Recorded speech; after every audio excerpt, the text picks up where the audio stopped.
That's a good one.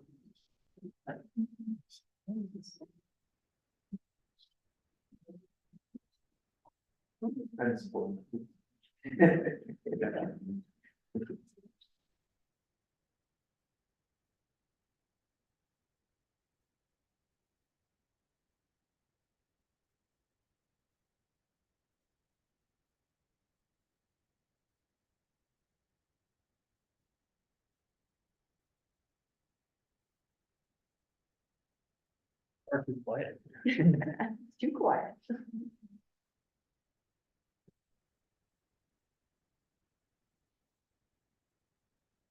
Good evening, ladies and gentlemen. Just let the candidates make their way in while we have our land acknowledgement. I'd like to acknowledge with gratitude that tonight's proceedings take place on the traditional unceded territory of the Sibassett people who have walked gently on these lands for millennia. And we thank them for sharing their lands with us. So looking for introduction to any late items, I do have one on the notice of motion for the next committee of the whole meeting. I'd like you to investigate which ministers you'd like to meet with at UBCM and bring it back to the committee for consideration. And then we'll put those forward for whatever meetings you wish to have at UBCM in September. Any others? Seeing none, looking for approval of the agenda as amended. Moved by Councillor Austin, second by Councillor Frisbee. All those in favor? Opposed, if any? That motion carries. So public input is next for anyone who wishes to have public input. You would come to our owl, please, so it can pick you up. State your name and what topic you are speaking to on the agenda. Public input is just for items on tonight's agenda, please. So if there's anyone with public input, now will be your opportunity.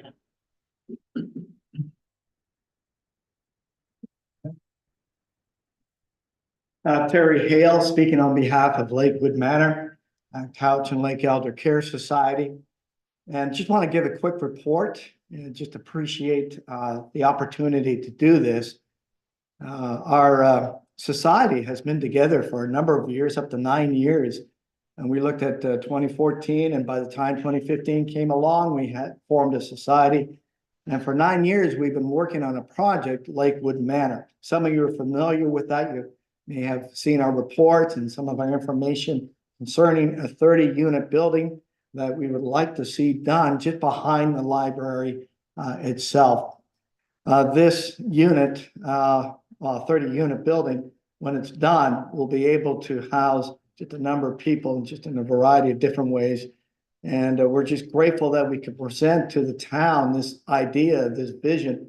As you know, we've been on this journey for such a while now, but it's been good. I mean, we faced challenges, but at the same time, we've been learning from our challenges.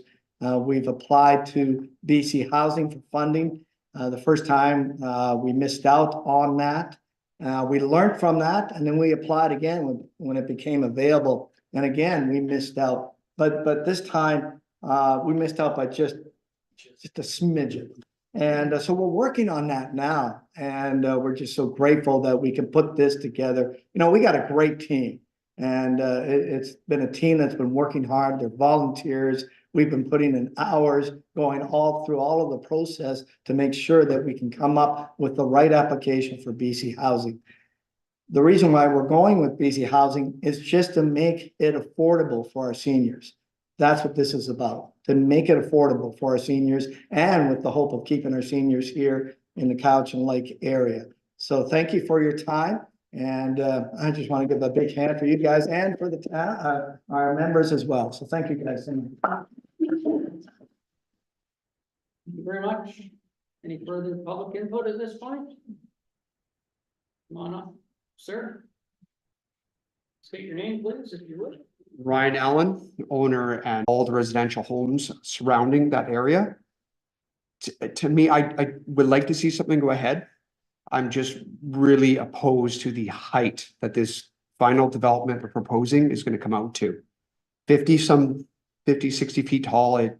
just when you just have single individual residential surrounding and they're putting such a large towering building in this little parcel of, to just cram all this in there, and then plus that to stretch the building to the most capacity they can to fit that, it just, we're gonna have people on their decks right in our yard. It's just too big of a building. I think it's a great idea. I just don't feel that this lot can hold that much building, or should it fit that much building? It's too big, too many units. If it were me, I'd like to see a lot smaller building, less stories. Okay, that's all. Good. Thank you. Still have time if there's any other input. Seeing none, thank you very much. We'll move on to adoption of the minutes. We have the minutes of the regular meeting of council held April 23rd. Perusing that, any errors or omissions? Mover, Councillor Sanders, second by Councillor Maka. All in favor? Opposed, if any? Motion carries. We have another set minutes of the special meeting of council held May 14th. No errors or omissions on that. Moved by Councillor Austin, seconded by Councillor Frisbee. All in favor? Opposed, if any? That motion carries as well. No business arising, Mr. Fernandez? None. Thank you very much. We have two delegations this evening. First of all, we have 10 minutes for your delegations. We can extend that, considering there's more than one person speaking in the first delegation. We probably will do that. First of all, I'd like to introduce the 2024 Cowichan Lake Ambassador candidates. Your spokesperson can come forward and introduce if you wish.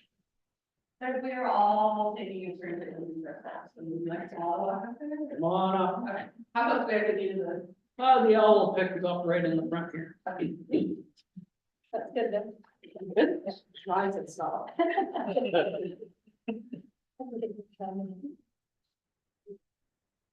Good evening, everyone. My name is Brooklyn Crook, and I'm a 2023 BC Ambassador of Cowichan Lake. I'm very honored to have been invited here to this meeting tonight and to start off the proceedings of introducing our team and our 2024 candidates. My name is Elise Nelson, and I'm the 2024 British Columbia Ambassador candidate, and I'm very proud of representing Cowichan Lake. I would just like to invite you all to our ball night, which is July 27th, and thank you for coming. I look forward to see you all. Good afternoon, Mayor Team McGonigal, council members, and welcome guests. My name is Megan Bell. I'm 2023-2024 Cowichan Lake Second Princess. My name is Olivia Humans, and I am the 2023-2024 Cowichan Lake First Princess. And my name is Lara Ford, and I'm the 2023-2024 Cowichan Lake Lady of the Lake. During our reign, we have had the opportunity to represent Cowichan Lake locally and provincially. We've been to events such as crafting games, volunteered with the Chamber of Commerce, and been active in our school communities. All of this has allowed us to create meaningful ties with our community. Traveling across the province gives us the opportunity to share about this hidden gem that we are lucky to call home and encourage others to come visit Cowichan Lake. As our reign is coming to an end, we'd like to encourage you all to attend Opportunity Night, our gala, and the crowning of the next ambassador team. We hope to all see you there. And now, without further ado, we would like our first candidate to step forward and introduce himself. Hi, my name is Musa Bell. I'm sponsored by the Royal Canadian Legion, Brandon, and with my sponsor representative being Crystal Friesen. Hello, my name is Ryder Boren. Sponsor is the Lake Cowichan Inn, and my sponsor representative is Kate Hearn. Hello, my name is Rosa Martin. My sponsor is United Generation, and my sponsor representative is Connie. Hello, my name is Bella Robinson. I'm sponsored by AW Lake Cowichan, and my sponsor representative is Amber. My name is Taya Davis. I'm sponsored by the Cowichan Lake Lions Club, with my representatives Mrs. Catherine Wilson and Stephanie. Tonight, we're missing a sixth candidate, and it's Lily Riviere. He's sponsored by Country Garden. As we mentioned, our reign is soon coming to a close, so we would like to invite you all to some of our events in the club. The first event is on June 5th. Opportunity Night will be held at the Upper Hall. Here, the candidates will give their community presentation and answer an impromptu question. On June 7th, the gala evening will be held also at the Upper Hall. Here, the candidates will give their personal speech and we will be saying our final goodbyes. Lastly, on June 8th, during the Lake Day celebration, we will be crowning the 2024-2025 ambassador team. We hope to see you all there.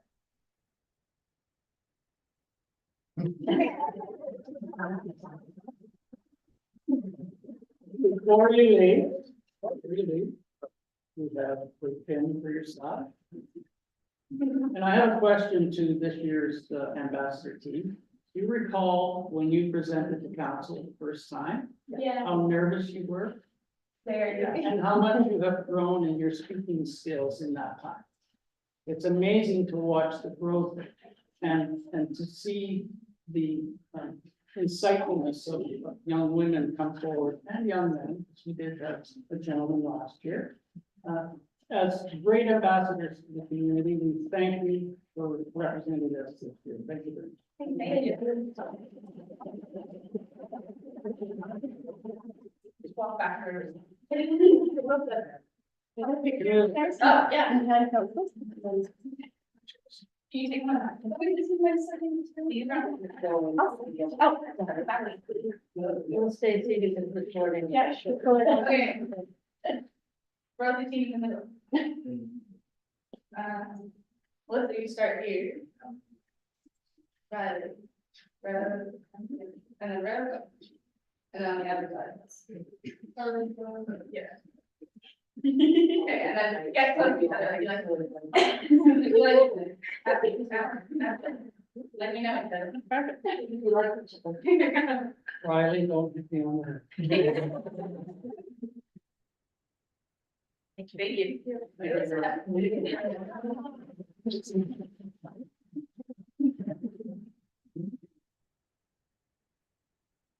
Please, if you have an opportunity, please attend some of the events this coming Lake Days week. And moving on, we have a second delegation this evening, all the way from Cowichan Bay, I believe, is it not? That neighborhood. That South neighborhood. County, all the way from South County. South Cowichan. We have David Slade and Jane Gilthey. Thank you very much. From the Cowichan Climate Hub. You want to move just up a little bit forward so we can pick you up on the video, we'd appreciate that. That's good. Okay, Thank you. so Mayor and Council, thank you for this opportunity. My name is Jane Kilfay. I live in Cowichan Bay. The folks that were going to be here from this end of the watershed are away right now. We're here with the Cowichan Climate Hub, a collaboration of local nonprofits, faith groups, farmers, fishers, small businesses, and others. As a midwife working in maternal child health for 32 years, I share Regional Health Officer Dr. Shannon Waters' concerns about the health risks of natural gas and propane, especially when used indoors. Lake Cowichan isn't served by Fortis's piped gas, I understand, and you do have contractors installing propane in homes. So I'll focus on the burning of propane, which, similar to natural gas, releases particulate matter, sulfur dioxide, nitrogen oxides, nitrous oxide, carbon monoxide, benzene, as well as methane and non-methane overall organic carbon. We have decades of evidence these unhealthy waste products leak into homes, heating or cooking with gas, putting our children's health at risk. Children living in homes with propane stoves have a 24% higher risk of lifetime asthma and a 42% increased risk of current asthma from nitrous dioxide. A 2023 study on propane stove emissions found the carcinogen benzene migrating through homes beyond the kitchen, raising bedroom benzene concentrations above chronic health benchmarks for hours after the stove was turned off. Benzene increases risk of childhood leukemia. Propane is also linked to indoor carbon monoxide poisoning. Then there's the climate risk. Like methane, propane is driving temperatures higher and intensifying damage from heat waves, droughts, forest fires, storms, and floods. Buildings generate 40% of cities and towns' annual CO2 and methane gas emissions around the globe. BC's Zero Carbon Step Code invites you, local governments, to be climate leaders using bylaws to decarbonize and electrify new residential and commercial buildings and reduce emissions from gas, space and water heating and stoves. Emissions right now expanding with new construction. On May 1st in 2023, BC's Zero Carbon Step Code empowered local governments to pass bylaws making new buildings fossil fuel free. The code allows for wood stoves for backup heat during power outages. The City of Victoria, Saanich, View Royal implemented zero carbon bylaws at level EL4 for new buildings up to 6 stories in July 2023 and for buildings over 6 stories and commercial buildings as of November 1st. Nanaimo, North Cowichan, the CBRD being the first regional district in the province to pass this level of bylaw, and Duncan have all passed zero carbon building bylaws at level EL4, coming into force July 1st, 2024. Ladysmith is following suit. All joining Vancouver, North Van, New West, Courtenay, Nelson, and others, 26 BC local governments so far eliminating greenhouse gases in new buildings. In August 2023, BC Hydro assured Nanaimo Council there is capacity to support full electrification of new buildings on Vancouver Island. They also heard from local builders, many who build homes throughout the Cowichan Valley, that complying with the highest level of the Zero Carbon Step Code is doable and more straightforward than the higher levels of the BC Energy Step Code. Builders also said zero carbon is what more people buying homes want now. Electric heat pumps provide cooling and heating at 2/3 the cost of baseboard heat. With longer, hotter summer heat waves, this is critical to reduce health risks, especially for vulnerable residents. More people are installing heat pumps as extreme heat events increase. Our family did after 2021 heat dome. We're safer, more comfortable, and our hydro costs actually went down. And the rebates are getting even better. Zero carbon buildings save families money, reduce emissions, and we're all healthier without methane, propane chemistry in our indoor air. Last year, BC wildfires saw towns burned, ecosystems destroyed, and smoke-filled skies as climate impacts escalated. The fires are back. Heat and drought are drying forests and soils. We may be getting rain now, but it's unfortunately not going to last that long. And it's challenging farmers growing food, lowering flows and warming our rivers, stressing our salmon. Global temperatures keep rising as we burn fossil fuels, destabilizing our climate. BC's Zero Carbon Code gives local communities the power to make a difference. Please join our region's other local governments in passing a zero carbon building bylaw at level EL4, give builders a common building code, and protect our kids' health and our community's climate resilience. Thank you. Thank you, Jen. Thank you, Mr. Mayor, councilors, respected staff for allowing us this opportunity to speak to you today. Many of you know me as a retired second generation well driller from the third generation firm Drill Well Enterprises. As a well driller, I served on the BC Groundwater Association for 15 years with a term as president. And I have seen across the province where we have got aquifers in retreat due to expanded usage, but also due to prolonged drought and dry hot periods where people are required to use more water to water their crops and to keep their homes and families safe and cool. I am a founding member of the Cowichan Watershed Board. I had served on it since its creation. I'm currently the treasurer of the society. I have seen in my time on the Watershed Board the repeated crises on our Cowichan River and the need for it to be on life support on 2 separate occasions. And I see the need for that to becoming more and more acute. We have a solution for the Cowichan River, of course, the new weir, which we're all very excited about, but we have other weirs, other rivers in our community. The Cocosila is an example of one that does not have the same means to be kept alive, and it is severely suffering as a result of climate change. What you don't know about me probably is that I've been 26 years with the Mill Bay Fire Department. I've seen our focus on things like chimney fires and house fires and accidents pivot to our number one concern now is wildfires. Many in our community, including myself, put sprinklers on our roofs now every summer because in our estimation, we are just one cigarette butt and a strong wind away from looking like so many other communities around the world. And it's just good fortune, I think, that has kept that reality away from Southern Vancouver Island communities, but that is going to get worse if we do not do everything in our power to tackle the climate crisis. I have limited capacity as an individual, but I have built a fully solar powered home. We burn no fossil fuels. We generate enough power to power our electric car as well as supply power to the BC Hydro grid. I realize that it isn't within everybody's capacity to do that kind of thing. I'm a very privileged individual. But the reason that I ran for council unsuccessfully last term, last election cycle, was because I wanted to be able to do more than just lead by example. I wanted to be able to steer the ship and help other people to make the decisions that are necessary.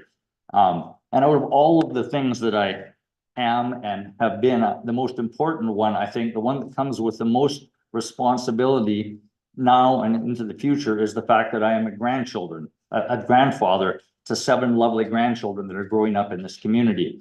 And I feel that it's critically important that we do everything we can as individuals and as community leaders to change the course of the ship that we are on right now. We are on a runaway train heading towards a bridge that we know that is out. A climate crisis is looming ahead of us. And I guess I'm here to encourage you to take the steps that you are very privileged to be able to take to join the rest of the Cowichan Valley Regional District. Every other area, including the other municipalities, have taken this step forward, which it doesn't just affect the houses that are going to be built today and in the next 10 years. When a house is built with natural gas or propane, and you can expect those emissions to continue for 30 years. And so there's the harm that we can avoid now, and there's the harm that we can avoid in the future. And you might say, well, what we can do as individuals or as councils or as even as regional districts is a drop in the bucket. But honestly, there's nothing in the bucket but drops. And everything that we can do as individuals and communities and local governments is critically important and more important now than it's ever been. And the best time to do it is today. Thank you very much for your time. Thank you. I'll turn to councilors to see if they have any questions. Councilor Sandy? Just, you had said that you had people appointed up in this area, so are those your champions? You've actually got champions that's gonna. Yes, and we were trying to get ourselves ready for last month, and our champions are all off. And some of them are very shy. Yeah, and there are lots of people who have talked to us. We actually, they don't have piped natural gas, and should we be going, will Lake Cowichan Council be receptive? And we got calls from people who live here saying, please come. So yes, there are champions in your own community. Further questions?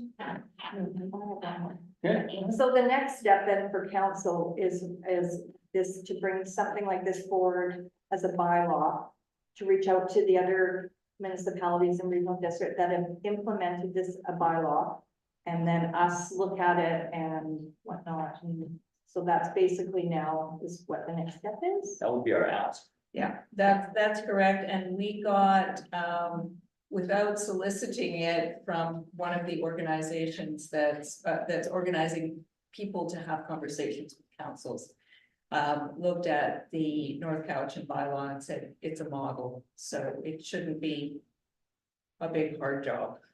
No, thank you for that. We do not make decisions during the delegation's presentation, as you probably Understood. realize, but we will forward this to staff for further investigation. Our contract planner is here, so I'm sure that will go across his desk as well to see if that could be implemented within our bylaws. And we appreciate your time tonight, and with no further questions, thank you. Thank you.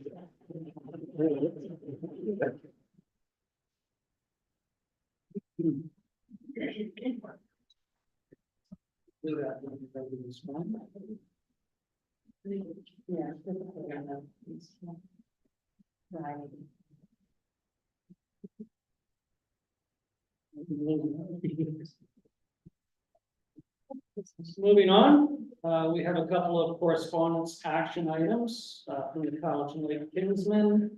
We have a request for the beer garden at the Lake Days on June 8th, 2024. Anything on this, Joseph? Yeah, I think, what council needs to do is approve it, subject to a number of conditions. One of which is the liability insurance coverage, and I think that's forthcoming.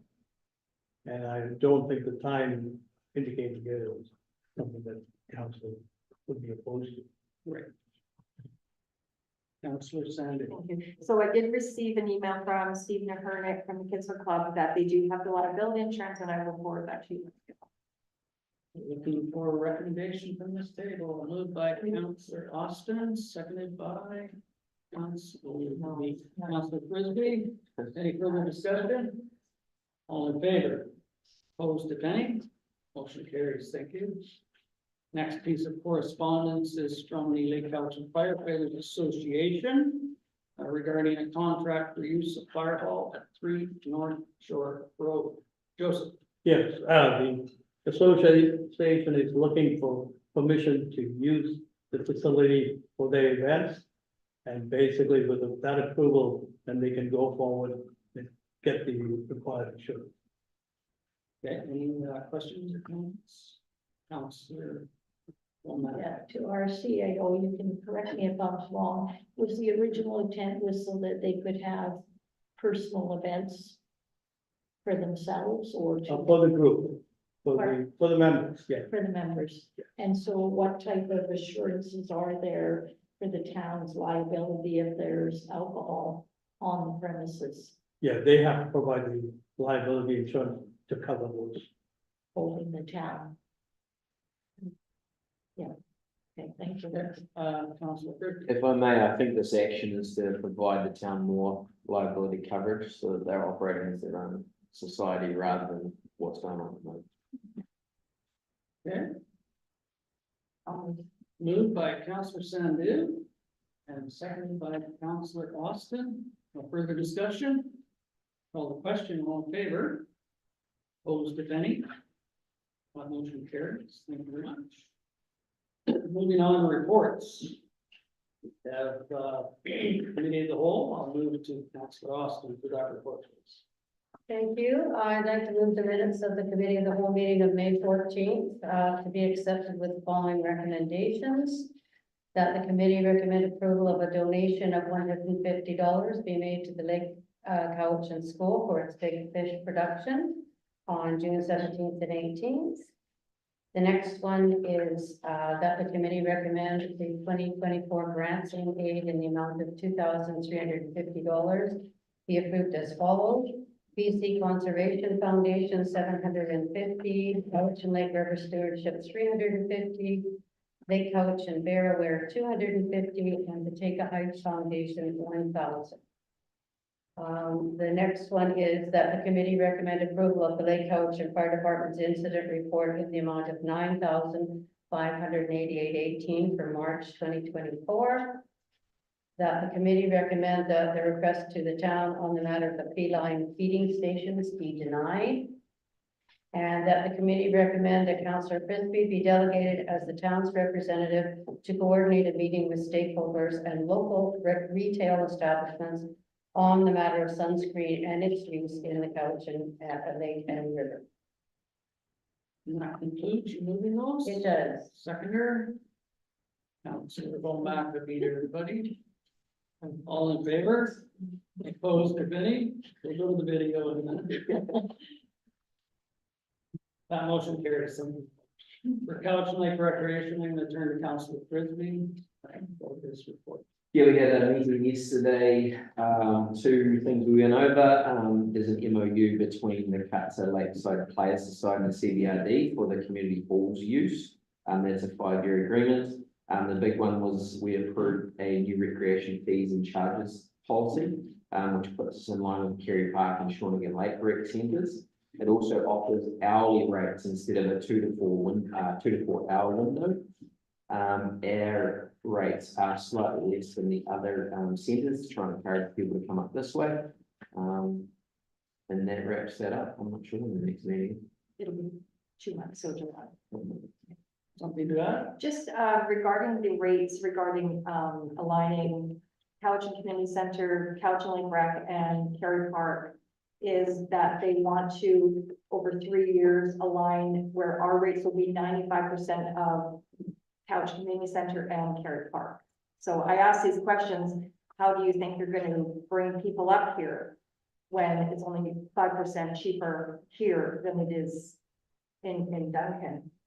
So what they kind of said was either the taxpayers can pay these increases, or the individual people who rent the facilities, so And what occurs now? It was approved. it was approved. Okay. Thank you very much. That concludes your report. Yes. Seconded by Councillor Austin. All in favor? Opposed, if any? That motion carries. Gonna get everyone on the minutes tonight.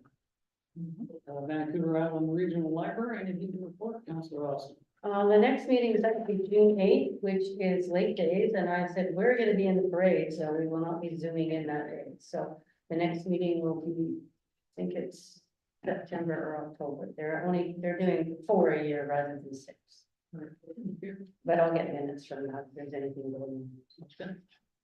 Advisory Planning Commission, staying with you. Okay, it's actually this Thursday, and we'll be talking about short-term rental update. But I do want to mention the minutes from the last meeting where the commission was advised that the town had initially opted in to the requirement that restricted short-term rentals to principal residences, but decided to withdraw its interest from that requirement. And further discussion with our group with the APC, motion was made that it be recommended that the council opt into the principal residency requirement for short-term rentals in 2025. So that short-term rentals will be in compliance with Bill 35 and will not be considered illegal. And if we let them know we're going to do that, they have the rest of this year to get organized for that. And I think, if I may, that was the intent, to wait for the new updated regulations that are coming down from the province and to implement those within that restriction. But we have indicated that June 17th at our public meeting, this would be one of the topics for discussion. So gauging what the community decides, whether or not, I think it's important that we gather as much information as we can. Not only with the regulation updates and the legislation updates, but with the need for accommodations within the West End, we all know we don't have enough. So where would the allocation of short-term rentals be appropriate, if at all? And I think that was the intent of pausing for that 1 year, with no intent of not going back. And so you can assure the APC that that will be the process, that we will be reinitiating the discussion after the June 17th public hearing. We'll come back to this table and discuss it further. Great, thank you. Thank you. That concludes. Yes, thank you. Thank you very much. I have nothing to report on the community force co-op. And aside from, I'm sorry, I did. So the finance committee is updating the procedures and policies for the granting of funds to local organizations. I have been appointed to that part of it, and it's a matter of updating all the policies and procedures and putting that application process to the website. There will be a one-time yearly budget that will be allocated for those funds to be processed throughout the community. It will be a percentage of funds that are made through investment portions. That budget will occur in the second quarter of each calendar year, because we are now fiscal year end, and brought forward for consideration by the board, and then subsequently advertised through the website for application. One of the things that the committee thought was to not utilize this grant opportunity as operational funds, for instance, for yearly applications to come forward in continuous manner. The Forest Walk does have a number of what I call legacy grants, whether it be food bank or scholarships, that are yearly contributions. But there's always applications from societies and outside entities that are looking for funds to leverage other opportunities for projects that they didn't. So when that does come to completion, and once the board approves it, I will send it to fellow councilors for your input, for your approval, and we'll go from there. So I did have some. And with that, I will move on to Cowichan Valley Regional District. A number of CBRD meetings, coastal marine strategy update was delivered to us from the Ministry of Water, Lands and Resources, WALRS. They don't like that, but that is the acronym, Water, Land and Resource Stewardship. The grants and aids for various scholarships and bursaries that were brought forward by electoral area directors for Francis Kelsey and other opportunities for future education. The audited financial statements were approved. There was an update on the Fire Smart program in the electoral areas. And we have had discussions on the interactions between the municipal Fire Smart and the regional Fire Smart within the CBRD. The hospital board budget was approved. Also, the annual transit operating agreement was approved. 3 years running, there has been no increase in transit hours within the Cowichan Valley Regional District transit system. And that was brought forward as a concern by a gentleman delegation who brought forward the need for transit service between Victoria and Duncan, and then onwards up to Nanaimo. There's currently a Nanaimo Express from Duncan through Ladysmith up to Nanaimo, but this delegation felt there was a need for another transit option with small fares of similar to what transit is, of $2.50, upwards of $10 for a trip from Victoria to Nanaimo. So that will come back for further discussions, I'm sure. The solid waste 2022-2023 progress report was presented. And also a report on economic impacts of farmers markets across BC and the financial impact of the ones locally, especially the Duncan Farmers Market. We're looking at implementing nighttime markets this coming year, with opportunities for musical entertainment, etc. during those. So once that is finalized and established, I'll send you the information. Pretend that you will. With that, that is my CBRD report. Moving on. Community outreach team, anything, Councilor Austin? I was unable to attend the last one and quite a few people were busy, so our next one will be in June. Thank you. Cowichan Watershed Board, Councilor Sandy. I'm sorry, let's do that one first. Sure, thank you. We have, our next meeting is June 6th, and to have a presentation on the preliminary data results from our community's health and wellness survey that was done last year. Okay, can I do the Watershed Board now? Sure. Okay, Thank you. back to you, Councilor Sandy. We held our meeting yesterday by Zoom. We had two presentations, one from Paul Fletcher and Paul Goland from Somnos Marsh Wildlife Society regarding carrots, featherweed impacting the Somnos watershed. The other one was Genevieve Singleton from Cowichan Stewardship Roundtable. She gave a presentation on the Salmon and Forest program offered to students at SD 79.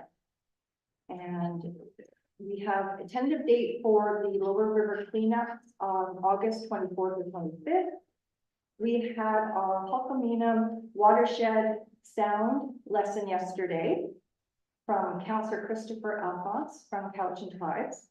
And so we were just sounding vowels. It was actually very fascinating. And by Zoom, he kept saying, that sounds good, but you gotta do it from your throat. You gotta sound like you're choking, this and that. So it's a really fascinating part of this monthly meeting is learning different words and the sound of them and that. So I really enjoyed that. We had an update on the WEIR. The technical working group is having ongoing discussions with all partners, Cowichan Tribe, CBRD, Paper Excellence, and the province. The province of BC and Cowichan Tribes are holding bilateral conversations on ownership and liability. Deadline is July 15th to resolve some of the key issues around ownership, liability, compensation, and some backup operations of the WEIR. Our next meeting is July. Perfect, thank you very much. Any questions, Councillor Sandu, on that? Thanks for attending those for us, appreciate that. For that 20, Councillor Austin, do you have an update? Thank you. Yes, I sort of facilitate getting a group together each year. It's quite a lot of fun going to the school and meeting with the different students and parents. We had a really good group this year. Looks like 11 students, possibly 12, with 5 parents, which have expressed an interest in joining as chaperones. And they're working together. There'll be fundraising, bottle drives, lots of different things. They got lots of time. They're not going until July of 2025. So I think we've got a really good group going this time, and hopefully they'll have a great time. And then the Otaki group will be coming from Japan in September of 2025. So they'll have a good connection with those folks and be homestays for them, and hopefully that will work out. So Great, thank you for that update. Next to staff reports from the CAO, cost sharing agreement with Sadasa First Nation. Fernandez. Yes, prior to 2019, we were looking at upgrading the booster station on River Road. And at that point, we were going to go it alone. And in 2019, the First Nations came in and said they would like to cost share that project. After some studies and after them engaging their engineering company, they felt that that was not a good option. Felt that putting a reservoir made the best sense. And they've had meetings with their staff, their engineers, and the superintendent and myself. We've met over a number of times. And we've come up with what we think is the best solution, putting a reservoir on their property. They will own it. They will fund it in terms of putting away monies towards the replacement of it. We just have to cost share a portion of it. And I've indicated that in my summary, how much that will be. And they need approval from council that we would indeed be willing to cost share with that project so that they can apply for grant funding. And they need that approval prior to June. Okay, and that, if I may. Yeah, and the other thing I might add is all new developments in that neighborhood, which is affected by this, are now charged $12,000 per lot. And they pay that. And it doesn't, new lots have to contribute to that project. Within that geographical area. Correct. Anything to add, Mr. Sandu, or Public Works? So the area that we're speaking of is Upper River Road, from Elk Road and all of Elk Road area. It doesn't meet the fire regulations right now. We don't have enough pressure there because there's not enough head pressure from our reservoir.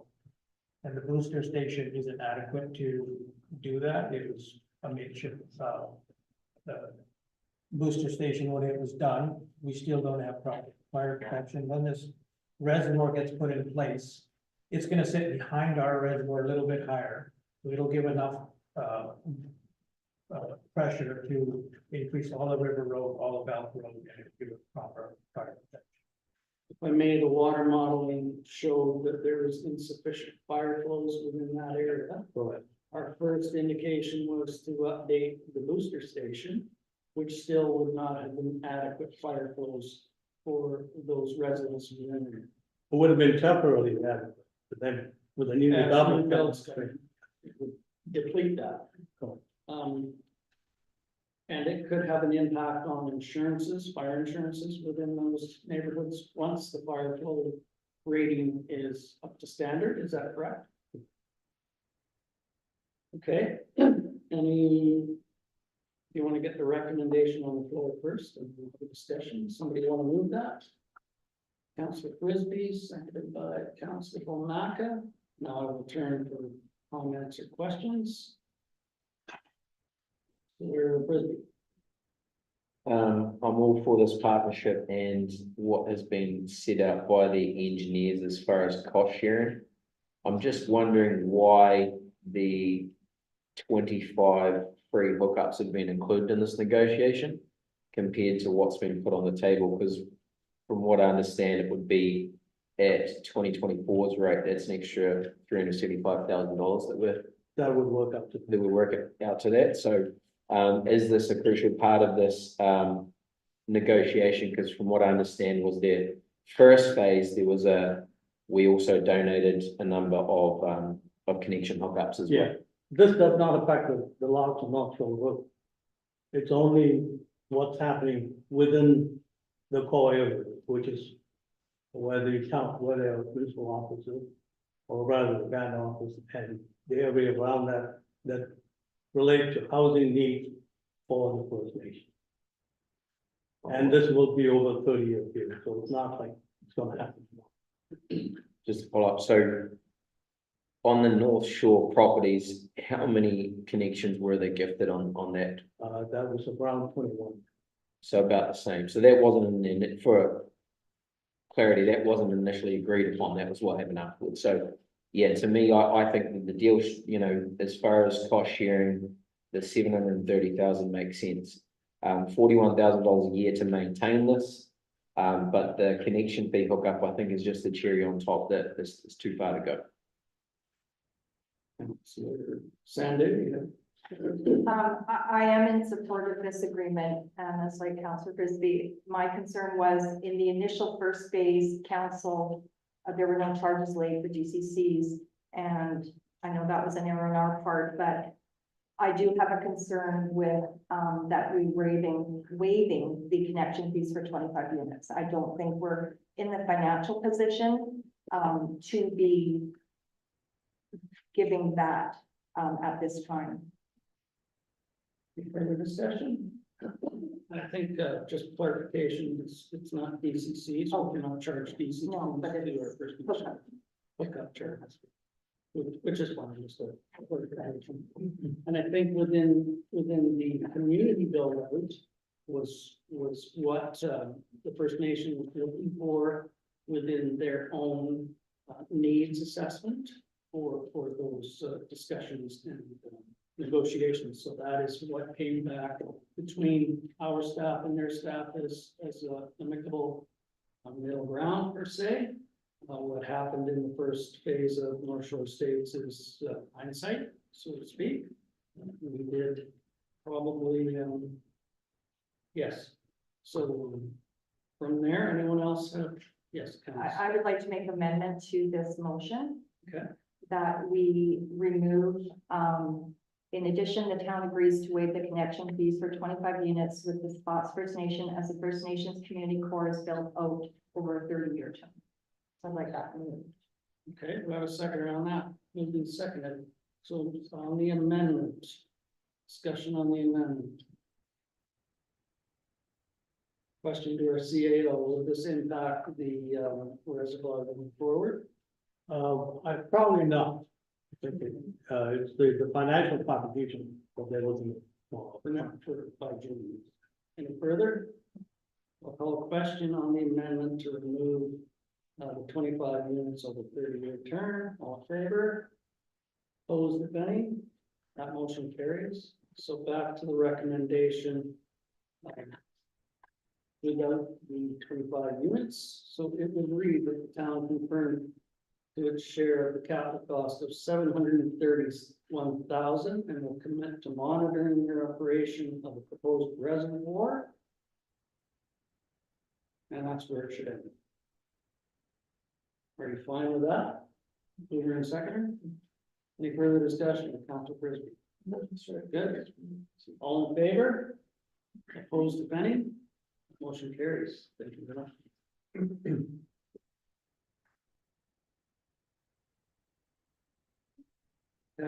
The consulting planner with an application for a development variance permit as a member of the Cowichan Elder Care Society. I would have to remove myself in this discussion, pursuant vote, as I am in a perceived conflict. And I shall do that as well. I will yield to Jared my dying here. Don't talk till I'm gone.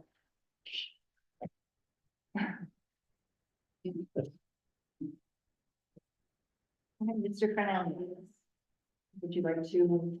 We're allowed to, we've got the, planning consultant here, who could probably add to that, discussion. Well, I have, thank you.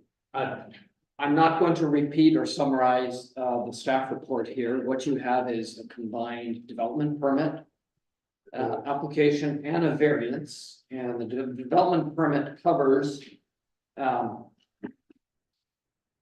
natural hazard, a wildfire, climate change, so it addresses greenhouse gases, and form and character of the building. And so the guidelines are quite extensive for all those three areas, and the consulting firm that is been hired by the society to move this forward and do all the work, and Macola Housing has actually done quite an amazing job, I would say, especially in the last few weeks, in putting all the material together. So the building is really a very good design. They did make some changes to accommodate the guidelines, and I think they did a reasonable job on that. They reduced some of the landscaping to address or revise the landscaping to address fire smart principles, which are related to the natural hazard of being in high wildfire risk area. And with respect to greenhouse gas emissions, they did some modification to the design of the building to more appropriately accommodate the our climate here. And so to the extent that you can for a 30-unit building. The variance is on parking, and it's a very minor variance. There's only so many compact car spaces that you may have in a parking lot. We limit it because you can't just do all compact cars. But in this case, because of the confines of the lot and the nature of the footprint for the building, they came a little bit short on large or regular sized parking spaces. And so they're requesting a few more spaces to be compact car spaces. I think that's a reasonable ask, but that is a variance to the zoning bylaw, to the parking schedule. So that seemed to be reasonable. So we tied these together. And there's a few conditions to the approval as we normally have them. But as you could see in the staff report, there's fairly extensive analysis that we undertook on the form and character of the building. There's quite extensive, the landscaping alone is worth $200,000. So we usually hold a surety. In this case, 40% of that is on site. The rest is adjacent to the building. So they're putting a very substantial investment in the community with this, not just housing, but also the quality of the design. So we took them a bit, we took them through the paces here to get the building done and do it real well. And they responded very well. So the recommendation is for approval as presented in the staff report, and that goes along with the variance as well. So. Any questions to our planner? Dr. Frisbee? Sure. Just for clarity, when we're talking about compact car lots, stalls, are we talking about small cars or are we talking about smart cars? No, not smart cars, just shorter cars. So the difference is the spaces are shorter. So if you're driving a Ford F-150, you're not gonna fit. And we figure this isn't a group that's gonna have a lot of pickup trucks anyways, so it's probably good. A question to our planner, so it's showing 6 stalls here, but how many stalls are underneath the parkade in the building? Oh, I don't know, I don't have that right in front of me here. So the building has, as you would see, it has spaces under the building on one side of the aisle, and the other spaces are out in the open. So the compact spaces are the ones that are out in the open. And then under the building, where there's an entrance, they have the, what do we call, what's the proper term now? I want to say handicap, but this, that may not be the right word anymore. Accessible, wider, thank you. The wider spaces are under the building, as well as the regular, full-size, long spaces. Some of the shorter spaces, I believe, are out in the. Like you have how many are underneath? It's my only concern about that too, being that this is such a small lot that's being built on, is the use of the lower bottom town-owned property Oh. becoming a parkade. I have something important to say here. Good. The drawing is somewhat deceptive. Because all those other parking spaces you see on town-owned land aren't part of the discussion at all. This approval does not cover them. No, I'm wondering what happens if that becomes a residential parking spot. It's at this point, none of any approval you make tonight has no bearing on that whatsoever. That's a separate deal altogether. So your approval for the development variance permit does in no way affect what may or may not happen in the future there. And in fact, it actually makes it more likely that things will stay contained within this lot, that there'll be no additional need or felt need to park over there, because there should be enough on site. So that's a completely different issue, and I know the drawings show that parking area, and I had to make it clear to the planner, they want to kind of cut a deal, which sounds good. They said, well, why do we have to ask for the variance if we're gonna build all that parking out there? But we can't do it that way. We can't predicate this approval on some future possible construction on town-owned land. So that we draw a sharp line there. I said to them, I'm sorry to say, but you're gonna have to do it. They did not want to do this. But I said, really, it's not gonna be that painful. We'll wrap it all up together. So you've got to do the variance. So just write a little check and we'll take care of it. So, and that's what we've done. So I hope that answers your question. Yeah, I was just worried about, in fairness to all the neighbors that Yeah. live there, that began to sprawl outwards. Yeah. And become part of an issue. Any other further?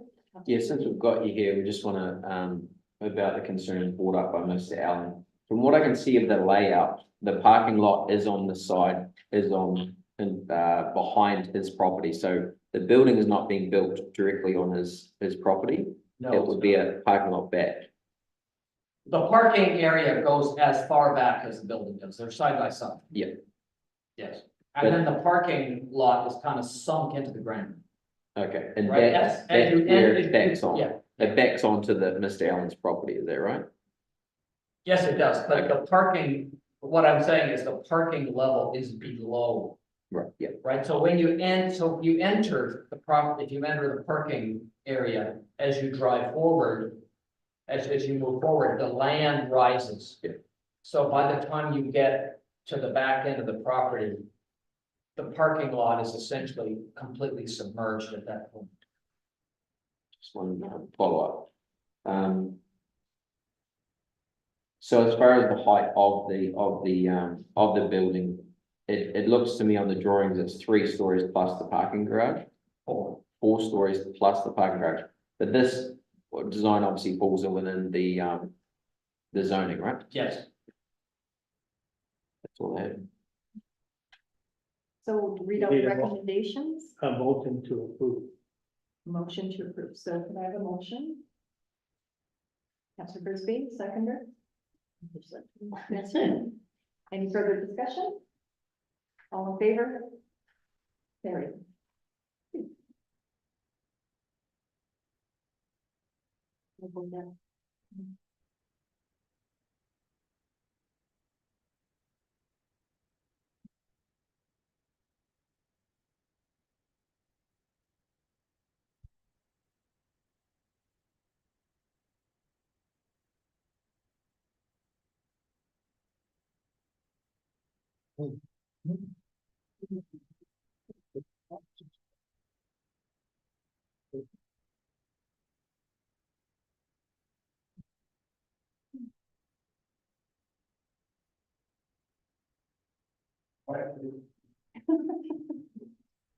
Oh, they should be applauding like that. Thank you. You know, somebody.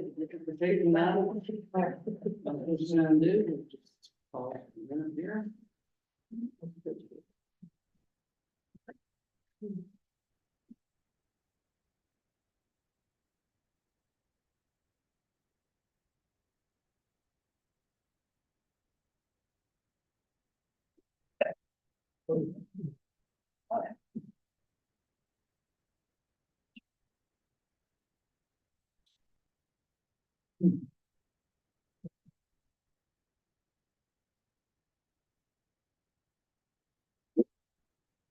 Moving on. Staff report number 2. 3. Accessory dwelling units. Mr. Van Heemer, we've got you again. Yes, I'm popular this evening. So, Well, so far. So I'm going to briefly, so I have a 2-page staff report for you, which summarizes a lot of information, because what you have here is the first and second reading of a bylaw to amend a zoning bylaw to allow accessory dwelling units in more of our residential zones. And then there's a third item, which is much thicker and quite interesting, and even has pictures on the cover. It's the analysis that I undertook for the town and for you, so you can understand how we got to this point. And it's a deep analysis on how we will allow accessory dwelling units in many more zones. And so I'll go through the staff report because this is really important to understand. What we're doing here, in part, is a requirement of the provincial government under Bill 44, in which we must allow accessory dwelling units in all of the legislation calls out restricted zones. So if you allow a single detached dwelling, you must now also allow an accessory dwelling unit on that lot. And secondly, this also satisfies our Housing Accelerator Fund grant. So as you may know, I've already received our first installment from the federal government for accelerating housing supply over the next 3 years.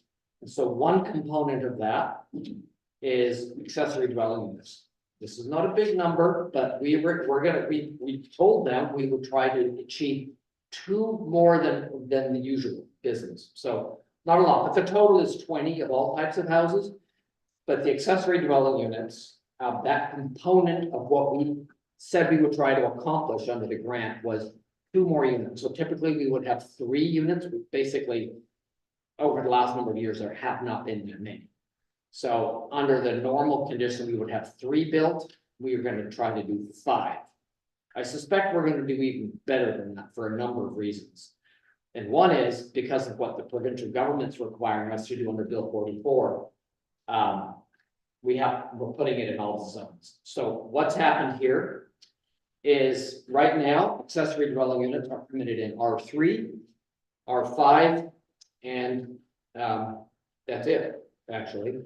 And under this new bylaw, this amending bylaw, R1, R2, R4, and R6 zone districts would allow accessory dwelling units. So, but there were some decisions we had to make. And some of these decisions weren't requirements, but there are decisions. It's how people can make choices, like, is a carriage house or coach house allowed? Or about a garden suite. So we allow those already in some zones, and so now there will be an expansion. So I summarized the changes here. So there's 8 major changes that are happening in the bylaw. One is, I've already mentioned this, R1, R2, R4, and under certain conditions, R6. R6 is the small house zone. There's not a lot of room to put a second unit on what is already a very tiny lot and a small house. So we put in some provisions to make it more amenable to the neighborhood and for the aesthetics. Second, we have currently in the bylaw, you have to make a choice in some conditions, whether you have a home business or an accessory dwelling. I think it'd be contrary to the intent of the provincial government under Bill 44, if he said, well, no, you can't have an accessory dwelling unit if you've got a home business. That seems excessive, so we wrote a provision in there that as long as you don't exceed 40% of the area, you can have your accessory dwelling unit in your building. Or you have it in a carriage house, coach house, or a garden suite. So you can have both. Third, we're including them in duplexes. Okay, this is currently not in the bylaw. And this also satisfies by allowing it in a duplex under certain conditions, as we put in the bylaw. This will also address more units on a lot, which is one of the initiatives we put in the grant application for accelerating housing, was more units on a lot. Now, if we were Duncan or North Cowichan, we'd be doing this because we're required under Bill 44. But that's not a requirement of Bill 44. So, but we're doing it also for the housing accelerator. So we're adding it in duplexes now under certain conditions in R2, R3, and R4. And then for R6, we put in some standards so that it wouldn't overwhelm the lot and wouldn't make things ugly and fill up the street with parking off the lot. And then we reduce some of the setbacks. So number 7 and 8 are discretionary, but the province issued a large guidebook. You know, what are some things that you could do to encourage accessory dwelling units, aside from the fact that now you're allowing them? One is reduce the setbacks. So we already have setbacks in many of our residential zones of 1.5 meters, rather, 1.5 meters, but in some of them it's 2 meters to the side lots. So the recommendation by the province is take off a half a meter. So that would be for all the zone districts. And then finally, the principal dwelling maximum height. So currently it's 10.5 meters for almost all the residential areas. If we're adding accessory dwellings, it's a recommendation that by adding that half meter, it gives a builder a bit more flexibility. So this bylaw would add half a meter to a single detached dwelling height. So from 10.5 to 0. So that summarizes the changes. Okay, I'm here for any questions. I'm sure there will be a few. Who wants to start? I will start. The increased maximum height from 10.5 to 11 meters, was this discussed with the local fire department on those changes? No. No, what's that? For fire protection, I'm just wondering about access. Should there be a need for that? Seeing as we do not have a ladder truck presently. That's just one question. Urban and urban core, R2 and R3. You speak up. Are they 60 by 120 regular lots within those two zones? So on that, let's see, I got my. Oh, I'm gonna have to do some math here. Hang on, which zone district are you asking about? R2 and R3? R2 and R3. So currently, currently the minimum lot size for R1, R2, and R3, they're all now at 600 square meters. The 60 by 120, I think is actually, so that's the minimum, is actually that or a little larger. So yes, 100 houses, is that not zone R3 urban core? I think so. So I have to do quick math on 60 to 120. Yeah. To It's a say regular, if it fits. regular building lot. old subdivision standards, Yeah, those are the older. right? Some are 600. Yes, they're just under 600. Yes. Square meters. Oh, thank you for doing that. Thank you. I guess the answer is yes on that. I think I'll finish there for a minute, and I'll move to Councillor Sandu. Just first, I just want to say, like, I think I repeat myself every time we have this before us, is it's a lot of information, a lot of language I don't understand. And to try and go back and retract and go back, okay, what's this, it's a lot of, it's time consuming, more than what, if we had like a meeting with you, so you could actually go over this with us ahead of this, instead of, when we receive this agenda on a Friday, and then we have until Tuesday to kind of get prepared. Sometimes we can't meet up with you to ask these questions, so for me, it's getting frustrating, because I like to know my information and understand it, especially this, before I sit at this table to make a decision. So one of the questions I did have was the increase in the principal dwelling maximum height from 10.5 to 11, the reduce the side setback from 2 meters to 1.5. And to me, that the fire department should give their either support or concerns before this comes to us, because this does impact them with the equipment we have. And if we go to the setback, our houses are gonna be like this. Well, so may I comment on that? Please. So number one, we already have a number of zones in which 1.5 is allowed. And it satisfies the BC building code. So for a side setback to be 1.5, actually wouldn't be, as far as the BC building code is concerned, it's adequate for fire protection. Otherwise, we wouldn't have a BC building code that allows that kind of setback. Well, and I guess we look at it like for our community, what do we want to see in our community? Do I want to see Langford? Do I want to see Saskatchewan when I was there last year? Like the building, the houses are like, to me, it's just not something I want to see here personally. So as I said, I'm not prepared to vote on this tonight because I think there's too many unknown questions. There's too much information. I think we still have questions with you that we should have. And I'd like to make a recommendation or a motion that we bring this to our committee as a whole next month. Well, I could answer that.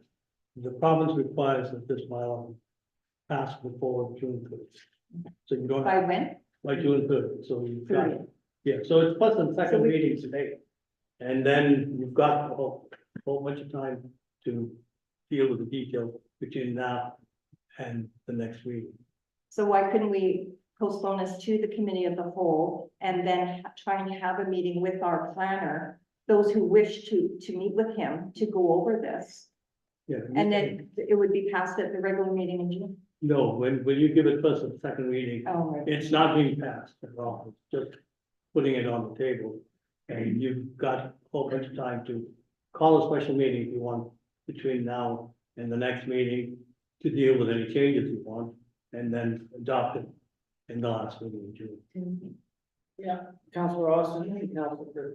Well, I was going to say, we have an ABC meeting on Thursday. James is here. It's a good time for people to come.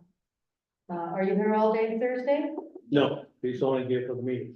Can you come a little bit early? I actually, this is not a week I can really come much earlier. Okay. But when you say early, what do you mean? Well, our meeting's at 4, Yeah. come at 3, like the people come and talk to our ABC meeting is open to everybody and people can come anytime. So so I'll say this about being there an hour earlier for this. We advertised this first and second reading in the papers. And we advertised a date, a whole day. Yeah.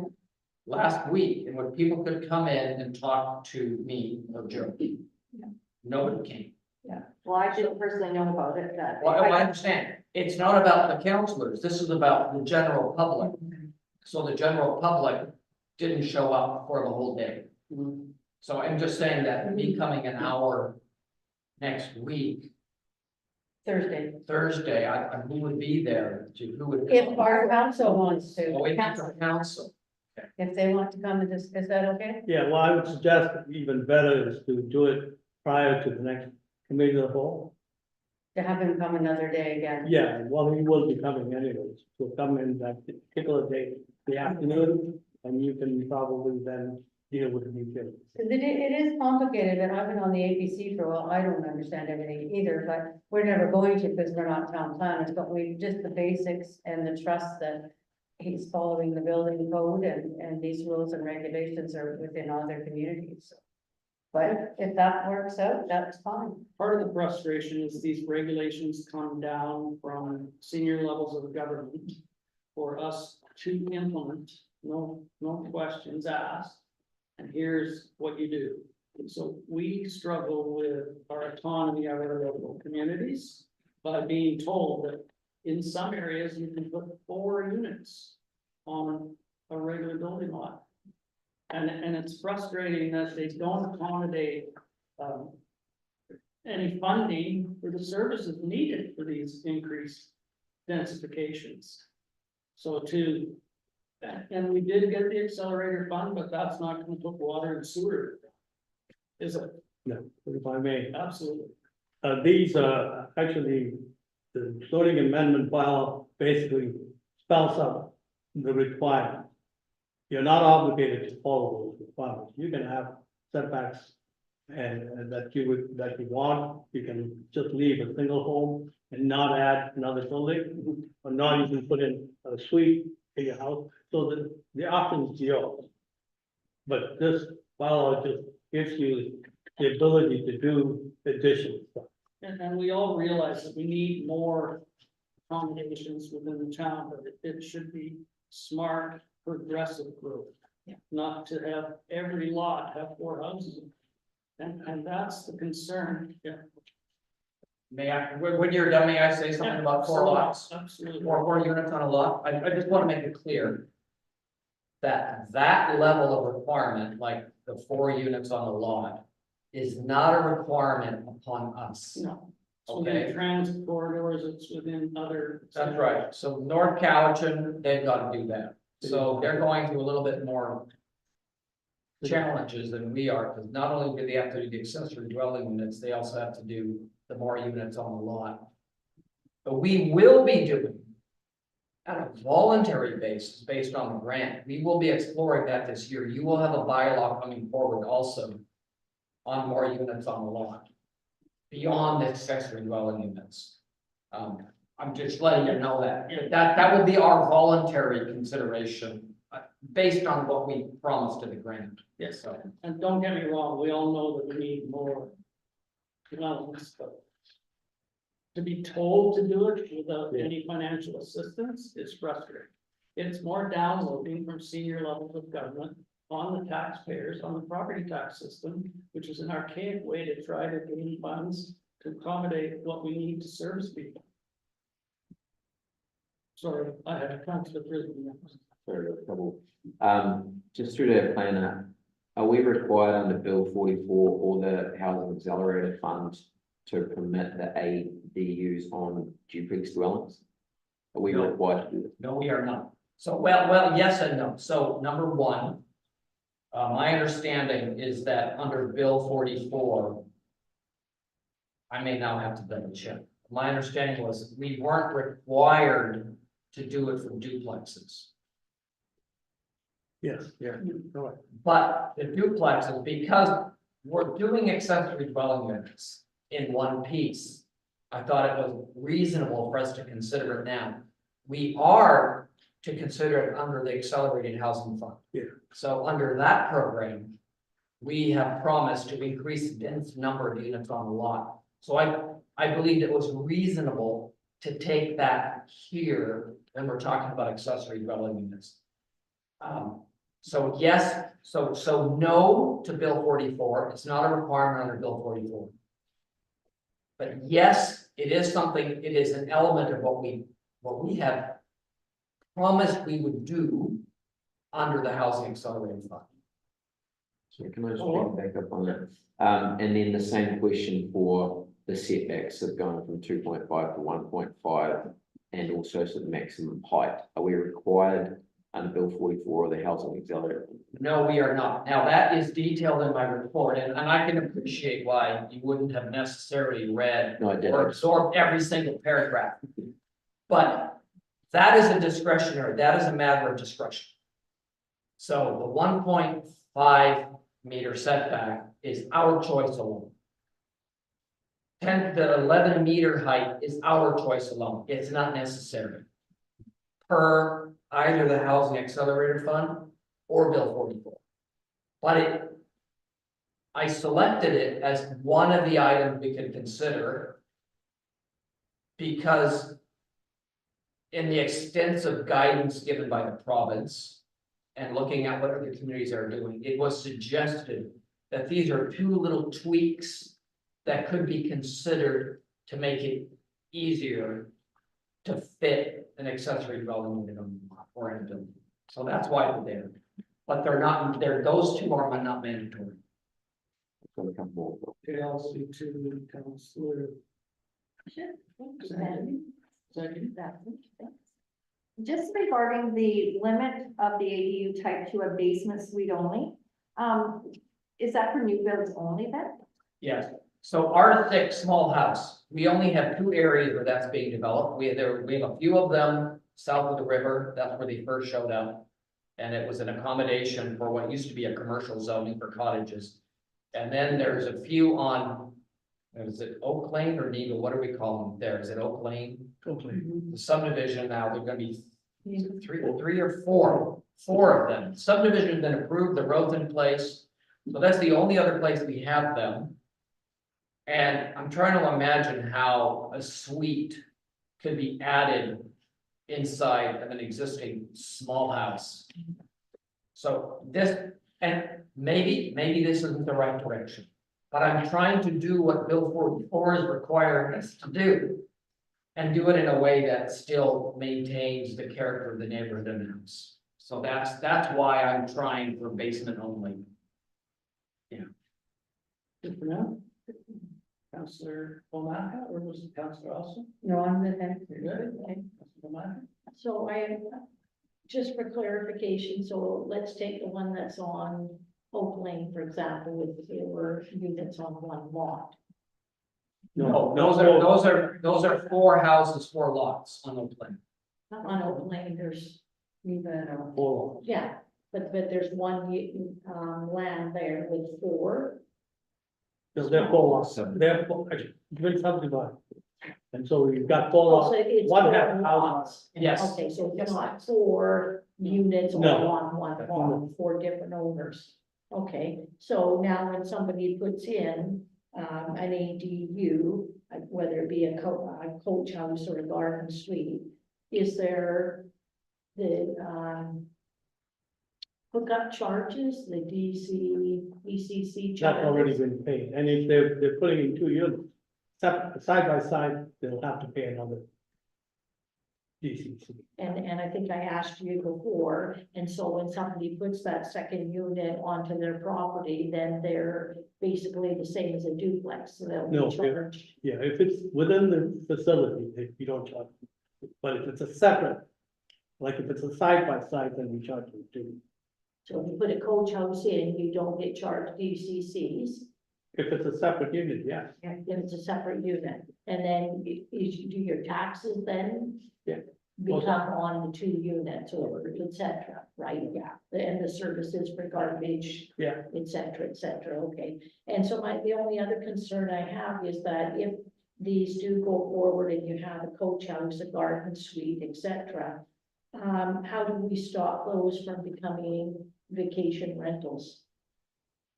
You opt into the provincial program for a second, you opt into the provincial program for, short-term rental. That's how you do it. Because they won't be able to get a business license to put online. So that's how you do it. So potentially if they do come to, build these, they could become vacation rentals. Only But if we, only if you live no, there. We are not. Only if they you would live not be. Not if we opt into the program and if we, enforce our bylaw, which is very difficult to do. So if we opt into the provincial program, it'll be easy peasy for us because they won't able to get rent, they won't able to advertise them for rent. Unless we decide that's okay with us, that more than likely will only allow people to rent a room or part of a house if it's owner occupied. Right? That's my understanding. That's what I've heard.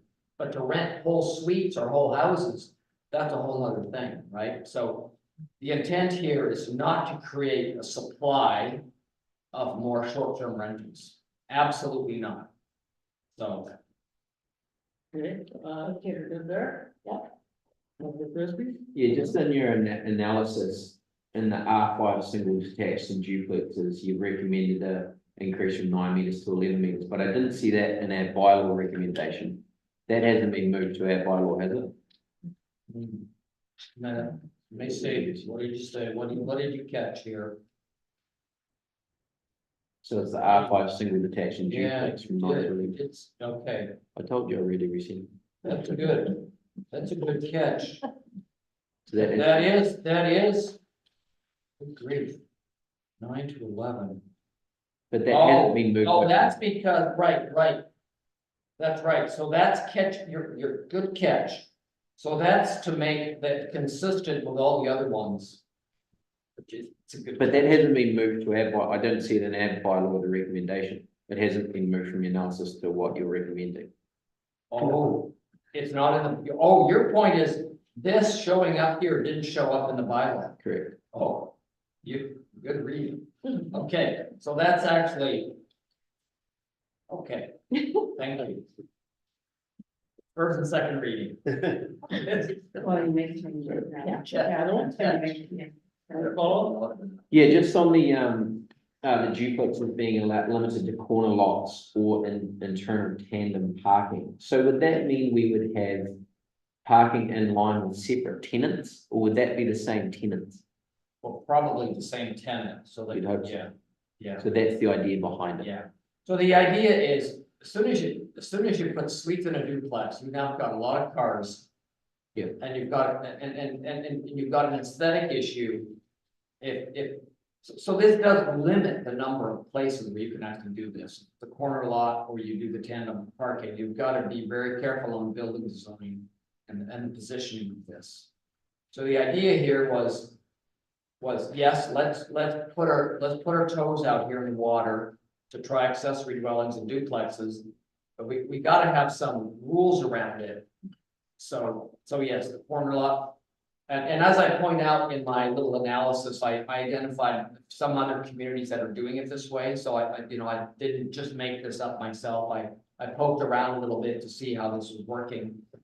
So that's where that comes from, the corner lot or the tandem parking, and the tandem parking, this was a way to manage and avoid parking on the street, or it should be on the property. And yes, it would be for that one unit, the same ownership, not for multiple ownerships. And it could be a tenant sharing with the landowner. But I have witnessed these tandem parkings as much more common. I don't know if you've seen them. But Surrey, for example, has a lot of these. But as soon as you start, this is the challenge we face when we're adding more units on a lot. So this was a way, what I'm suggesting here in this bylaw is it's a way to manage that. Yeah. Okay. One last one. Do you have anything? I just had a question on CAO, but I'll wait. I'll go to you first. Well, I just wanted to ask, our CAO, if we do first and second reading, then it comes back to the committee of the whole or the next regular. Next regular. And so, but you can have a meeting with the planner prior to that meeting, the day I suggest, which is the next committee. Can I also ask that we have the fire chief review this and give a recommendation? I think just with these few changes, I think it's important. Yeah. We'll do. Okay, and Council Frisbee, hopefully to close. Yeah. Anything? So No, you really. just on the height of the maximum height, I've seen some new builds in town take advantage of our finished grade instead of a natural grade. What are we at the moment? Are we at finished grade or natural? Because there's some around the river that are really pushing those height restrictions as far as grade height. Okay, I can't speak to any specific case. No, I'm not asking to. I haven't been Yeah. reviewing. My understanding off the top of my head is it's finished grade because lots are terraformed for the building zone. So I hear what you're saying. You're saying is that the land is being reformed to take advantage of greater height.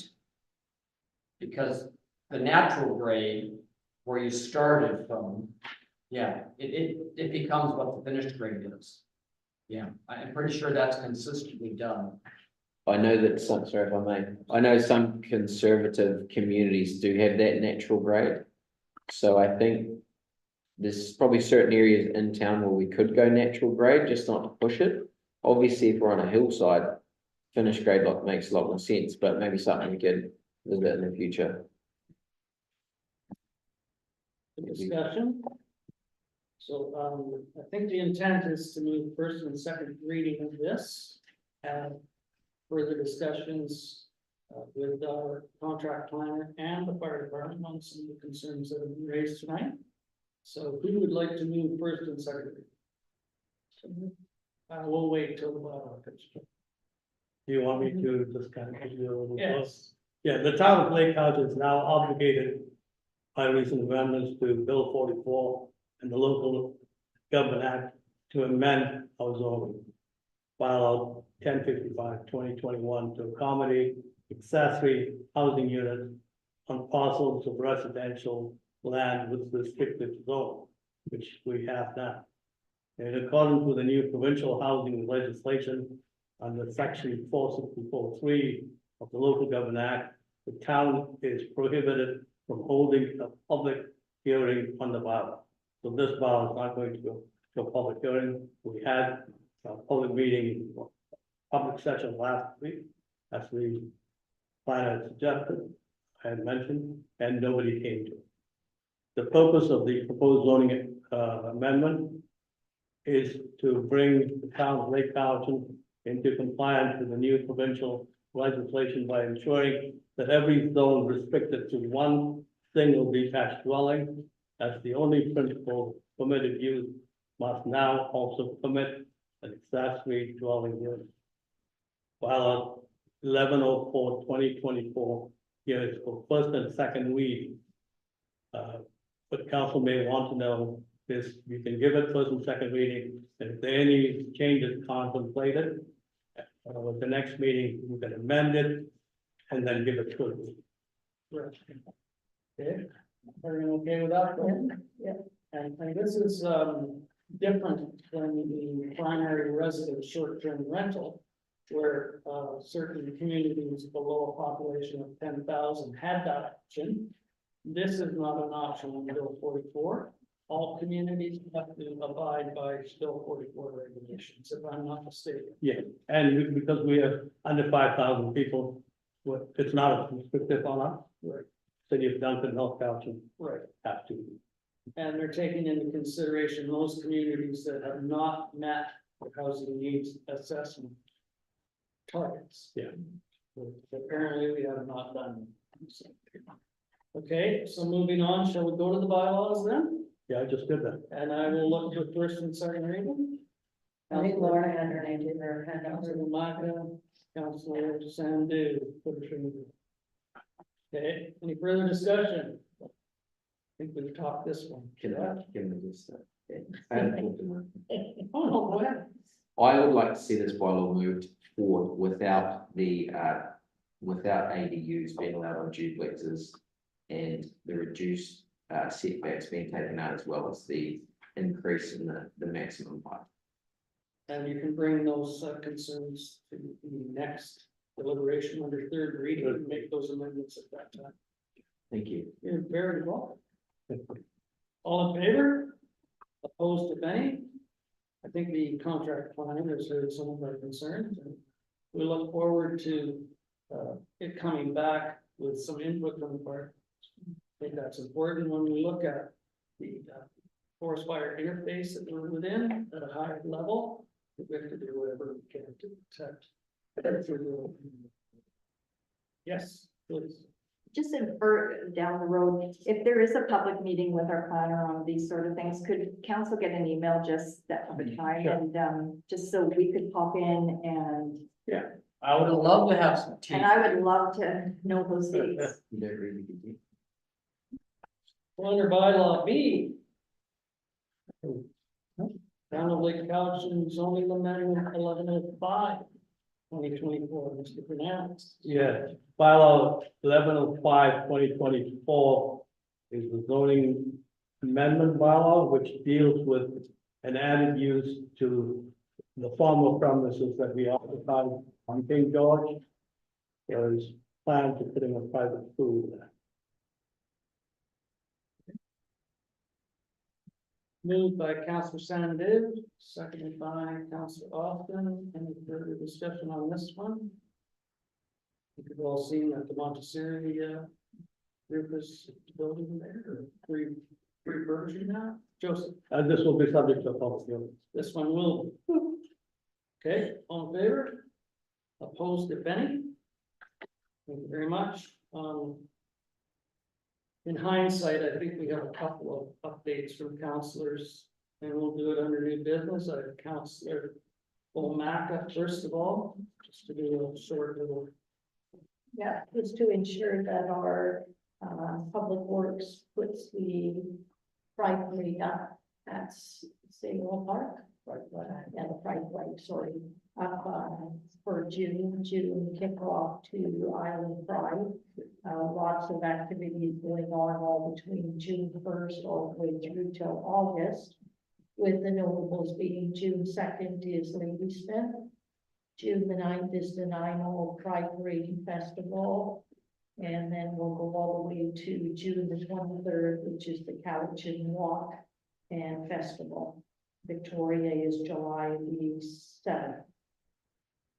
And so I just wanted to make sure that we were showing our support. Thank you. And I will turn to Councillor Sandiv. Yeah, I just wanted to give an update on Lake Days, which starts this coming Monday, with the kickoff of the strawberry tea. It is free of charge. It's at the Lower Community Hall. The Lake Days Society is putting it on. The girls, our candidates, will be there to give some presentations and 6 p.m. And then Wednesday, as you heard, Opportunity Night, 6 p.m. the Upper Community Hall. The Lady of the Lake Ball is Friday night, 5 p.m. the doors open, 6 p.m. the girls start their presentations. Saturday, we've got the pancake breakfast at the fire hall starting at 7:30. Then we've got the parade. We have a lot of activities at Sewell Park. We have different type of bouncy castles, a climbing wall. Community Services is doing a relay races in the afternoon with anybody.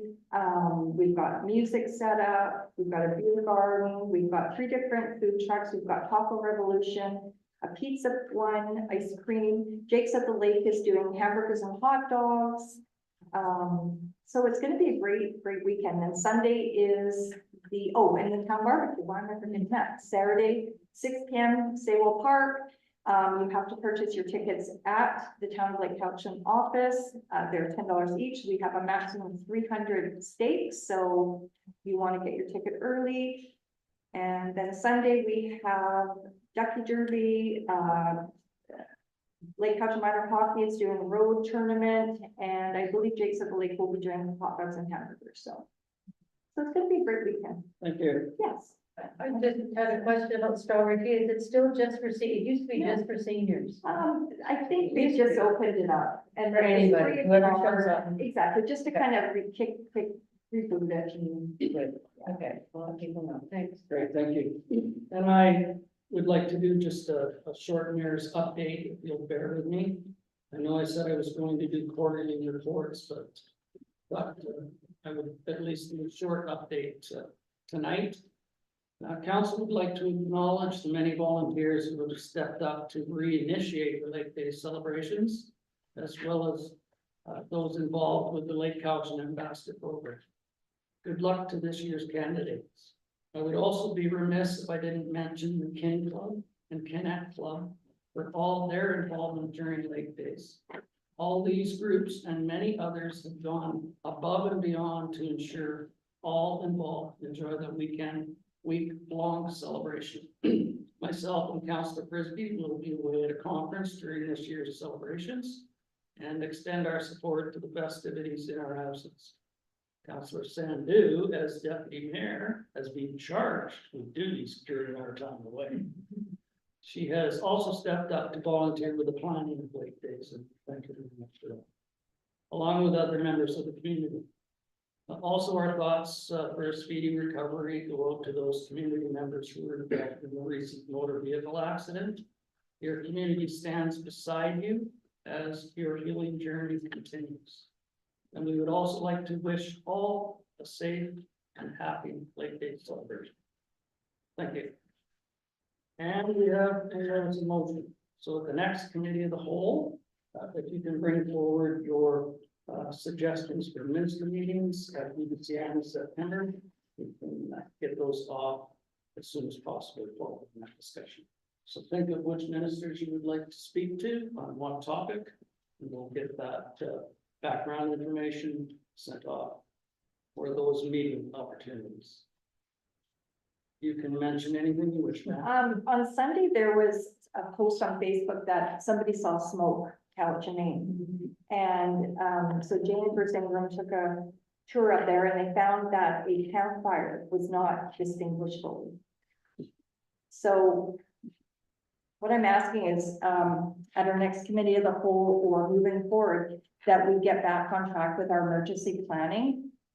And also our strategic planning is that we start looking at that every month and just seeing where we are with that. But the emergency planning, I think we really need to kickstart that with council. Very much. So moving on, it's a question period. And if there's people online watching, the number you can call on any questions on tonight's agenda is 250-749-3239. That's 250-749-3239. For those in the audience, the maximum time is 3 minutes for anything that was on tonight's agenda. If you do have a question, please step forward, state your name and your question, please. Wayne Stinchcomb, just a quick question on Lake Days. Are all those events on the town website?